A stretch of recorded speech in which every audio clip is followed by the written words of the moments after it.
Então, a aula de agora, dessa semana, nós falamos de conjuntos numéricos, né? Então, a gente vai falar qual que é a habilidade que a gente vai trabalhar. A gente vai reconhecer um número irracional como um número real cuja representação decimal é infinita e não periódica, e estimar a localização de algum deles na reta numérica. Então, a gente vai conhecer que existem vários tipos de conjuntos numéricos, né? E aí a gente vai compreender a comparar esses conjuntos, a colocar esses conjuntos na reta numérica e assim vai, né? Não sei se está dando para ver certinho aí. Então vamos lá, ó. Como é que a gente classifica os números? Então tem os números naturais, né? Que nós temos o 0, 1, 2, 3, 4, 5. Então, números naturais são todos os números positivos, tá? Aí, quando a gente fala de conjunto de números inteiros, aí entra o conjunto dos números positivos e os números negativos, entre os dois, positivos e negativos. E os racionais? Racionais é todo aquele número que eu consigo escrever na forma de fração, tá? Por exemplo, eu tenho A sobre B, só que o B, que é o denominador, que é o número de baixo, não pode ser zero, tem que ser diferente de zero. Então, todo número que eu conseguir escrever em forma de fração, eu falo que ele é racional. Então, por exemplo, os números naturais eu consigo escrever na forma de fração, com o denominador 1. Os números inteiros eu consigo escrever na forma de fração.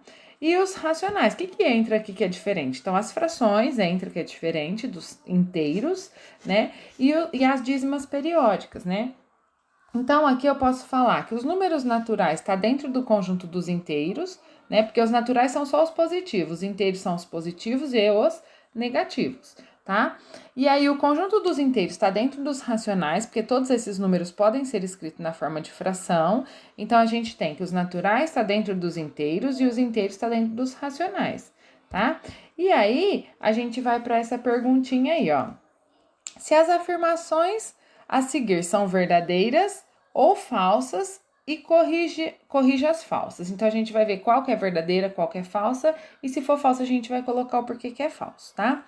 Então, fala assim, ó, o número menos 4 é natural? Não, ele não é natural. Por quê? É falso.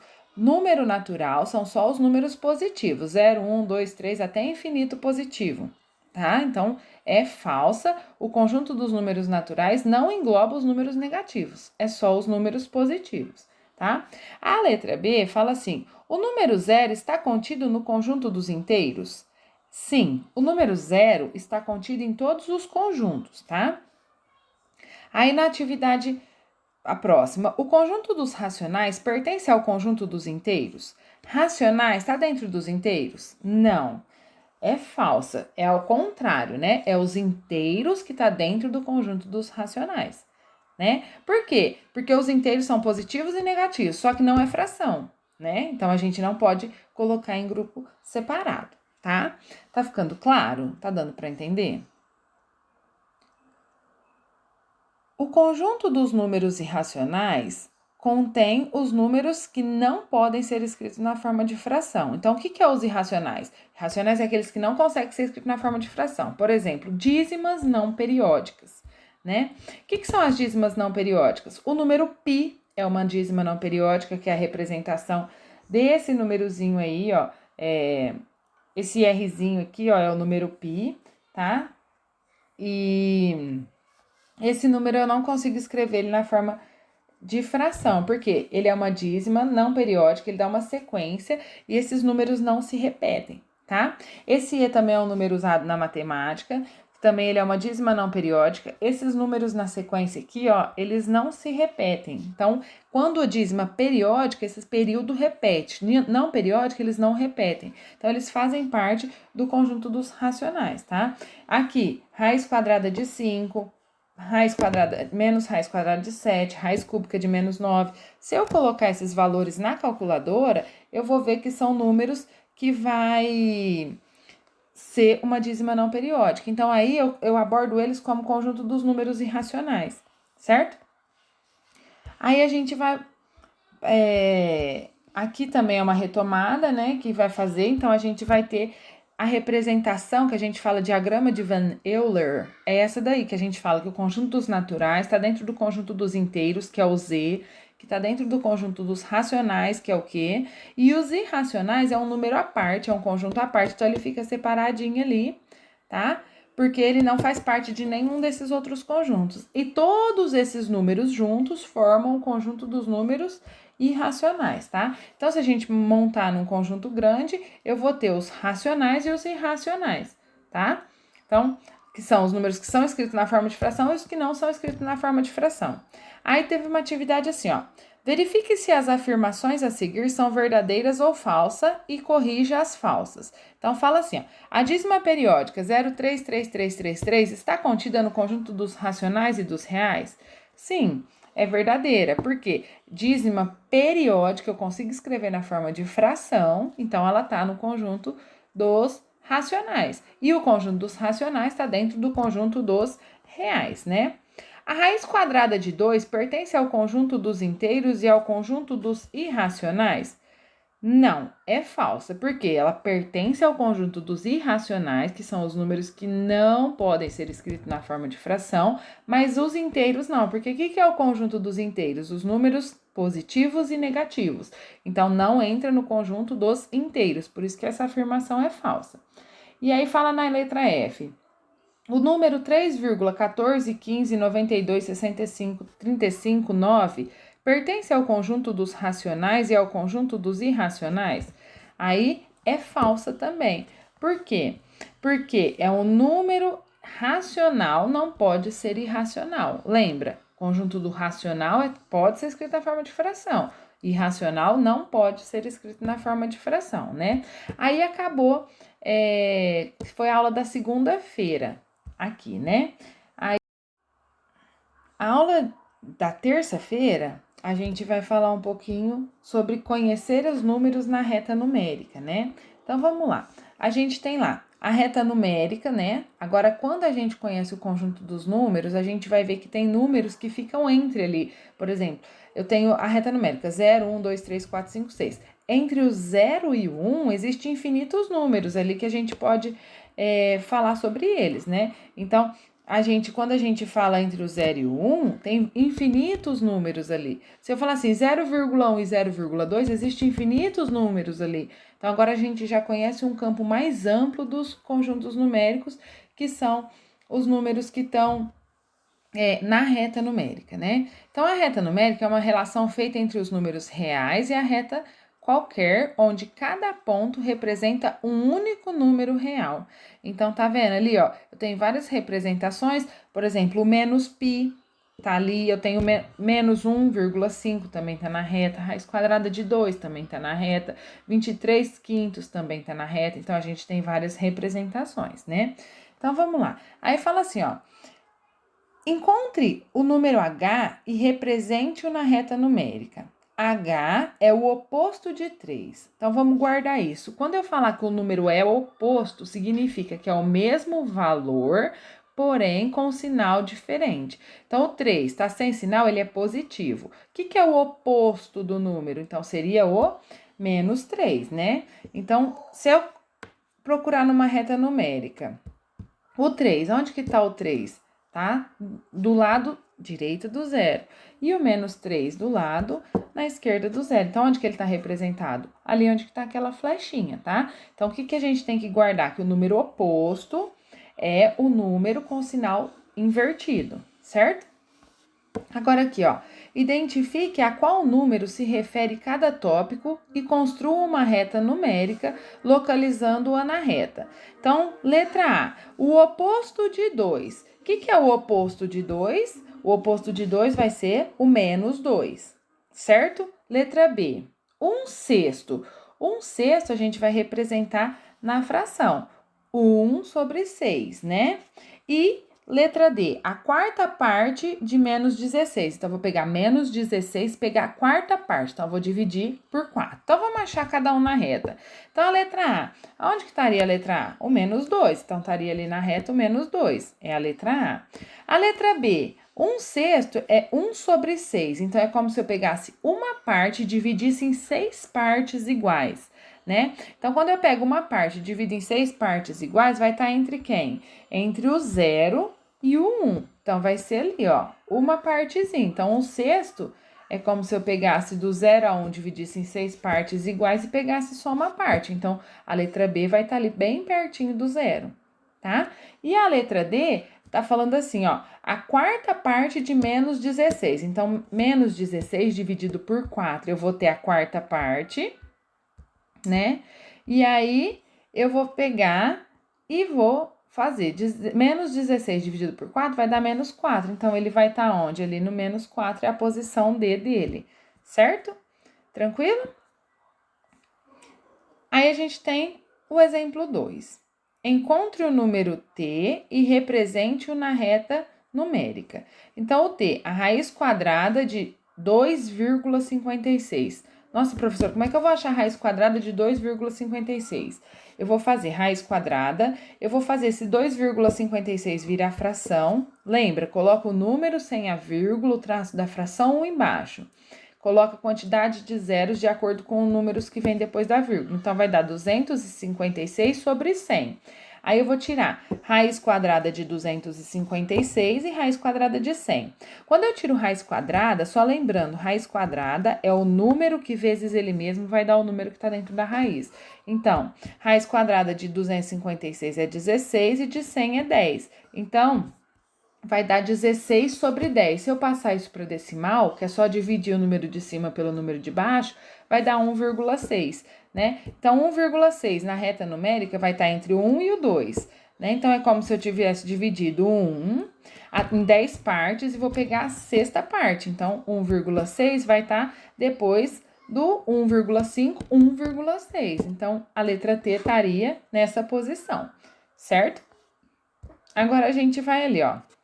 Identifique a qual número se refere cada tópico e construa uma reta numérica localizando-as na reta. Então, isso daí são atividades que tá lá no caderno que eu vou pedir para vocês fazerem, tá? Aqui a gente já tá dando a resposta de alguns, mas outros vai ficar para vocês estarem fazendo. Então, por isso que a gente tá passando e aí a gente pode ir reforçando isso, né? Então, fala assim, ó.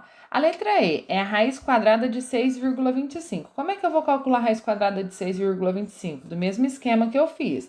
Vou fazer raiz quadrada de 6,25, que eu vou passar para a fração, que vai ficar raiz quadrada de 625 sobre 100. Aí, eu vou calcular raiz quadrada de 625 e raiz quadrada de 100. Como que eu calculo a raiz quadrada? Eu vou pensar que número que vezes ele mesmo vai dar 625. Aí eu vejo que é o 25. Que número que vezes ele mesmo que vai dar 100, que é o 10. Então, vai dar 25 sobre 10, e aí eu sei que é 2,5. Na reta numérica, onde que fica? 2,5 está entre o 2 e o 3. Então, seria 0,5 estaria na metade.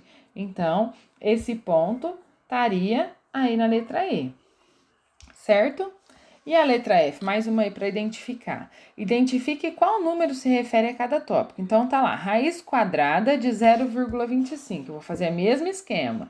Raiz quadrada, 25, copio o número, traço da fração, 1 embaixo. E aí, a quantidade de zeros é quantos números que vem depois da vírgula. Então, 25 sobre 100. Aí, eu vou tirar raiz quadrada de 25 e raiz quadrada de 100. Raiz quadrada de 25 é 5. 5 vezes 5, 25. Então, por isso, o número que vezes ele mesmo dá a raiz. E 10 vezes 10 dá 100. Então, vai dar 5 sobre 10. Se eu pegar 5 e dividir por 10, vai dar 0,5. 0,5 está entre o 0 e o 1. Então, onde que ele estaria na reta numérica? Entre o 0 e o 1. Então, a letra F estaria aí nessa posição, certo? E nessa aula, pessoal, nós vamos falar um pouquinho das operações com números reais, né? Então, as operações com números reais, vai ter alguns exemplos aí de atividade, né? Então, tá assim, ó, escreva um número real com 3 casas decimais, de tal forma que ele esteja entre 3,56 e 3,57. Então, quando eu tenho um número que você fala assim, professor, mas entre 3,56 e 3,57 não tem. Tem sim, existem infinitos números nesse meio aí. Então, se a gente pegasse a reta numérica, ou se a gente fosse na reta, às vezes no espaço que a gente visualiza, a gente não teria o número a mais, mas entre o 3,56 e o 3,57 existe 3,561, 3,562, 3,563, 3,569, depois tem 3,5610 e vai indo. Então, por isso que a gente fala que existem infinitos números ali naqueles pedacinhos, né? Né? Como é que eu falo? Entre um número e outro. Independente se o número, mesmo que ele for muito pequeno, existe infinitos números entre eles. Aí tem uma outra atividade, está na página 100 da apostila de vocês do material Aprender Sempre. Falando assim, ó. Assinale a alternativa que mostra um número compreendido entre 2,31 e 2,32. Então lá, 2,31 e 32. Para estar entre esses dois tem que ser 2,31 alguma coisa. Então, qual que é a possibilidade de ser? Então, seria 2,315, né? Porque os outros aí já tá um pouquinho fora do que está sendo pedido, né? Aí agora, encontre o resultado da operação 3 menos 1,594. Então, como que eu faço essa operação? Quando a gente vai fazer essa operação, eu tenho que colocar vírgula embaixo de vírgula. Quando o número não tem vírgula, a vírgula dele tá depois que ele termina. Então, o 3, não tem 3 casas decimais no 1,594? 594? Então, tem 3 casas decimais. Então, quando eu for colocar o 3, eu tenho que colocar 3,000, tá? Menos 1,54. Aí eu faço a operação. 0 menos 4 não dá, vou pedir emprestado lá pro 3. O 3 empresta, fica com 2. Aí o outro empresta, vai ficar com 9. Aí ficou 10 no próximo. Vai emprestar, vai ficar com 9 e vai ficar 10. Aí eu faço a operação normal. 10 menos 4 vai dar 6. 9 menos 9, 0. 9 menos 5, 4. 2 menos 1, 1. E aí vai dar 1,406. A vírgula sempre desce embaixo da vírgula, tá? Então, quando eu for fazer uma continha, eu vou fazer nessa forma. Bom dia, Ana Luísa. Tô dando sequência na aula, tudo bem? Eu já comecei, já tô quase finalizando, mas qualquer dúvida você vai me falando aqui, tá bom?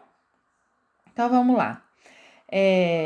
Como é que eu faço o resultado de 2 menos 0,789? Então, eu vou fazer da mesma forma. Eu vou colocar 2,000, certo? Então, eu vou colocar 2,000 menos 0,789. E aí, eu vou fazer essa conta e aí a gente vai ver quanto que vai dar. Tá ficando um pouquinho feio, mas fica difícil escrever por aqui. Então, vamos lá. 0 não dá para tirar 9, então eu vou pedir emprestado lá pro 2. O 2 vai ficar 1, vai emprestar para cá, vai ficar 10. Aí, vai emprestar para cá, vai ficar 10, vai ficar 9 lá em cima, né? Aí, a gente vai chegar aqui, ó. 10 menos 9, 1. 9 menos 8, 1. 9 menos 7, 2. 1 menos 0, 1. A vírgula embaixo da vírgula, então o número vai ser a letra C, a alternativa C, que vai estar correta, certo? Então, a alternativa C é a alternativa correta. Aí, a gente vai passar para o próximo. Essa daqui, pessoal, é uma questão que vai cair como tarefa para vocês e aí a gente vai ver certinho como é que a gente vai fazer, tá? Então, tá falando assim, ó. Dividir H por 0,625, como é que fica? Então, a gente vai ver. Se eu falar que é dividido, dividir é a mesma coisa que colocar em fração, né? Então, por exemplo, se eu pegar o H e dividir por isso, é a mesma coisa que eu representar assim, ó. H dividido por 0,625. 625 eu vou colocar na forma de fração. Então, 625 vai ficar 625, copio o número sem a vírgula e coloco o traço da fração, o 1 embaixo, e aí eu vou colocar 1, 2, 3. Então, 1, 2, 3, 0. Então, vai ficar 625 sobre 1.000. A gente falou isso nas aulas, né? Aí, a gente vai ter lá H sobre 1, então todo número que não tem denominador sempre vai ser o 1 embaixo aqui, ó, H sobre 1, porque ele não tem denominador, vai ser 1 embaixo sobre 625 sobre 1.000. Toda divisão de fração é copia a primeira e multiplica pelo inverso da segunda. Então, eu copiei a primeira e inverti a segunda. Então, vai ficar H sobre 1 vezes 1.000 sobre 625. Aí, a gente está simplificando essa fração aqui. A gente vai simplificar, tá? Por 5. Então, vai ser, vou copiar a mesma coisa aqui, ó. H sobre 1 vezes 200 sobre 125. Também vou simplificar por 25. Então, vai dar H sobre 1 vezes 8 sobre 5. Quando eu pego 8 e divido por 5, vai dar 1,6. 1 vezes 5, 5, para chegar no 8, sobra 3. 6, que aí vai dar o 30, e aí sobra 0. Então, H dividido por 0,65 é o mesmo que multiplicá-lo por 1,6, tá? Então, quando a gente tiver a multiplicação de 1 decimal, a gente vai fazer essa continha pra gente chegar como que eu faço multiplicado por quanto que vai dar ele, tá? Então, vamos aqui, esse exercício, ó. Dividir um número por 0,125 equivale a multiplicá-lo por... Então, eu vou fazer essa conta. Como é que vai ficar? Da mesma forma.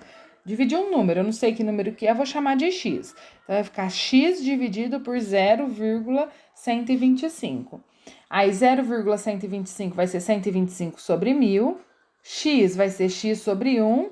Eu copio a primeira e multiplico pelo inverso da segunda, que aí é o que eu fiz aqui, né? Copio a primeira e multiplico pelo inverso da segunda. E aí, o que eu vou fazer? Depois eu vou simplificar a fração que eu fiz aqui. Então, eu vou dividir, ó, dividir por 25 deu 40 sobre 5, dividir por 5 deu 8. Então, dividir um número por 0,125 é o mesmo que multiplicar por 8. Então, a alternativa correta seria a D, tá? Tá ficando claro, pessoal, isso? Isso não tá em página nenhuma. Isso daqui tá lá na página, ó. Aprender sempre, na página 99, tá aqui, ó, página 99 da apostila de vocês, tá? Então, tá lá na página 99, mas por enquanto não é pra fazer. Depois eu vou passar a atividade pra vocês estarem fazendo, tá? Aí eu pergunto pra vocês, tem alguma dúvida nessas atividades? Eu acho que vai finalizar por aqui, tá? Aí, atividade pra vocês.